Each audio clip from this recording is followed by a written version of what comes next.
Hey babes, welcome to the Happiness Heals channel. My name is Miss T, and today we're going to be looking at my paycheck bill tracker and completing my payday budget, as well as my favorite part, and I'm sure yours too, stuffing cash envelopes. So let's jump right in. When putting together the payday budget, the most important thing is to make sure that you're making adjustments for any new changes or impacts that have hit your account since you developed your estimated budget in the budget column. I always put my actual budget or payday budget in the actual column because it's my second time going back to look at where exactly my funds need to go in a payday.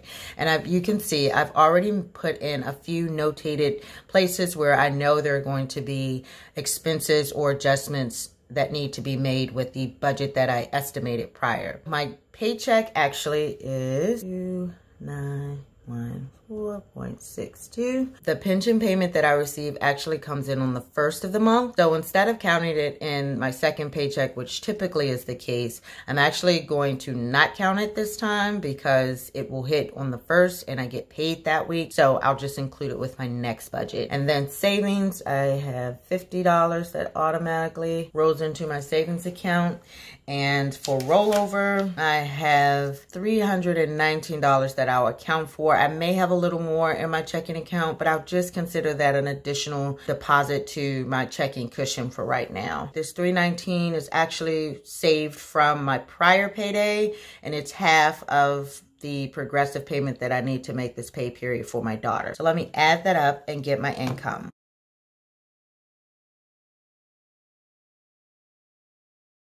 All right, so that leaves me with $3,283.62. As I always mention, figure out what your income sources are going to be for the pay period, so therefore you can make the right adjustments to everything else. Now let's tackle bills. My Haven membership, which is my gym spa membership, is actually not being charged this month. I received an email indicating that this morning, so I'm taking that out. Afterpay, yes, I do have a payment coming up for that. Netflix, yes, that will come out as well this month, and I have been loving Tiger King and some of the other Netflix movies and shows just to kind of pass the time when I don't have much to do, and so definitely Netflix is coming in handy now. Navient is my student loan, and that payment has actually went up. I've gone into the next round of increments, so my payment will be $371.49 for that. Progressive, yes, I need to make this payment $637.77, which will cover my daughter for 6 months. My storage payment, $155, and my car note. And then also my daughter's senior pictures, I also need to make sure I pay for those. The total is $1,690.94. $3,283.62, which is my total income, minus my bills, 169.94 equals $1,592.68. Okay, now, as you know my method, I handle my variable expenses last, so I'm going to jump over here to sinking fund. $130 for Christmas. Memberships, $24. Special days, $20. Be Happy Fund, $30. Car insurance, I'm going to start paying on that this month actually, $60. And pet expenses, $40. Yeah, that's what I'll keep as my sinking funds for this month. $304 is the total. You will note that I'm not including anything in my leftover rows yet because I need to go back and deal with variable income before I do that. So my sinking funds remain the same. My extra debt will also remain the same. KKI. And then also I have a bill from University of Maryland that I want to pay. And you will see how I actually make note of when things actually come out of my account. I'll pick a highlighter color. Typically is one of the 3 that are on my monthly calendar. But I will use that highlighter then to highlight every time one of these expenses actually hits my account. So I'm still able to do the step that the budget mom recommends in terms of tracking when things actually come out of my account. My method allows me, like I said, to budget twice, make adjustments for the actual payday, and then I can still go back and track when things are coming out of my account by using my highlighter method. The $60, $100, 100 and 200 is $360. And then here in extra savings, so I do plan to include my $100 checking cushion, emergency fund, and $25 increase, my savings cushion, a $25 increase. And then actually I realized that this month the Budget Mom had a savings challenge. The Budget Mom has a product that you can purchase where it provides savings challenges for each month of the year. It includes a cash-based savings challenge as well as a cashless savings challenge. I've purchased that. I think it's $10 on our website if you go and check it out. And it really has helped me a lot. I think I've saved at least about over $500 so far in the 4 months. And that's even going to a minimal cash process. And so for this month's savings challenge, I've set aside $75 to meet the savings challenge goal. Went back and included that in my final adjustment. And so I need to now add up what my extra savings total will be because it has changed. $225. Now I have a total for sinking funds, extra debt, and extra savings. And as you know, I take my leftover amount, which is $1592.68 minus 304 minus 360 minus 225, which leaves me with 703.68.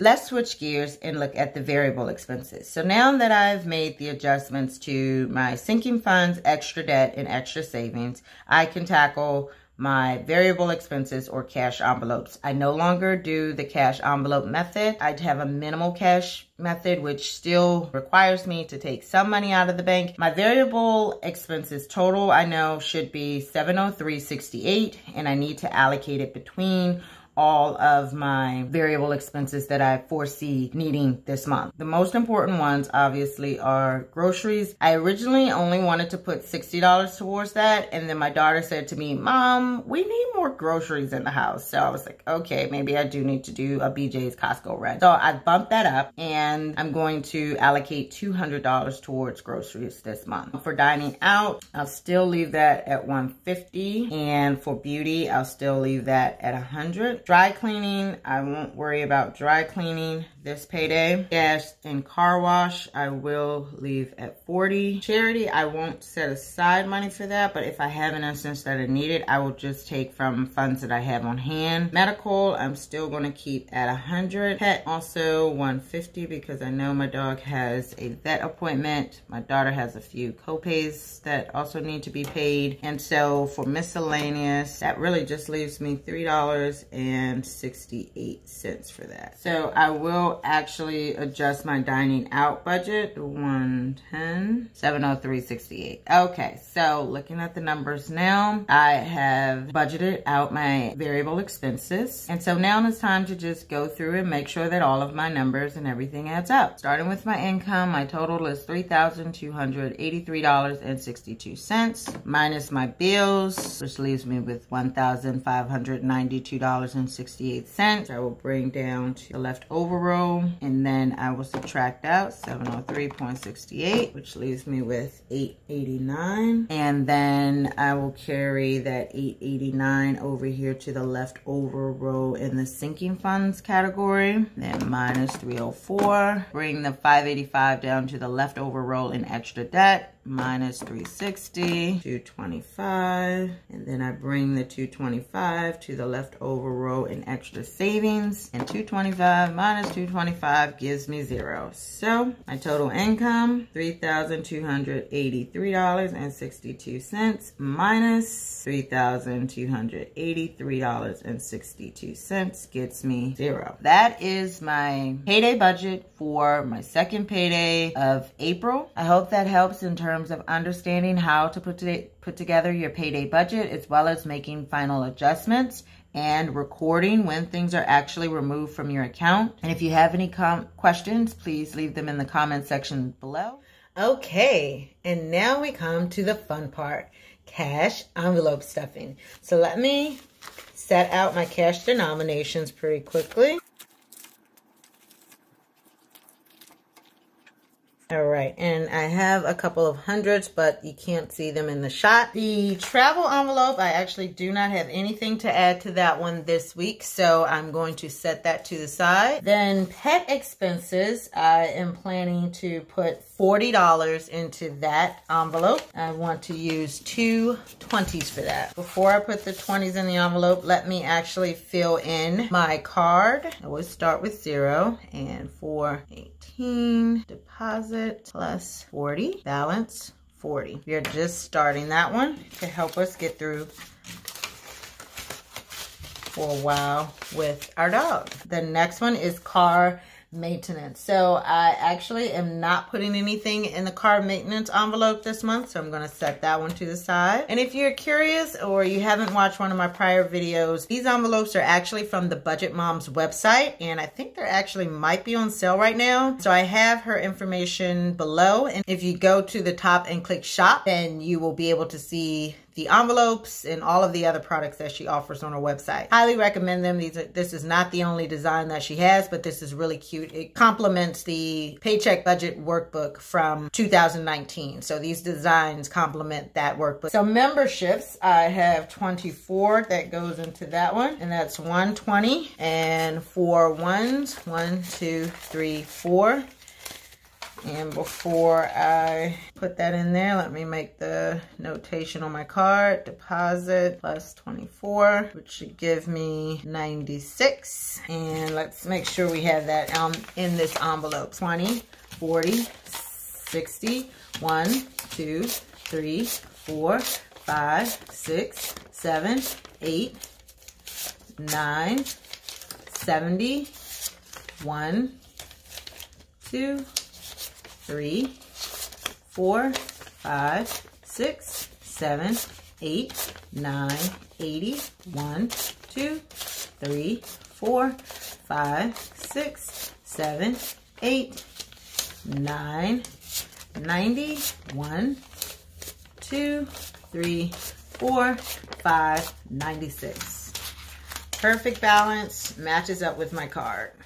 Great. Memberships is adding up, and I'm very close to having what I need for our Amazon Prime renewal in May. Okay, the next one is, let's see, the Be Happy Fund. I do have $30 to put in that account this pay period, so a 20 and a 10. And I don't have anything left in this one. I did use it to purchase some things my last pay period, so $30 is the new balance there. Then I have car insurance. In car insurance, I'm going to put $60 there, 3 20s, 1, 2, 3. I actually just used the $319 that I previously deposited to pay off our 6-month premium in full this pay period to add my daughter plus 60, and that leaves me with $60. Car insurance is taken care of. Special days, I am putting $20 in that one.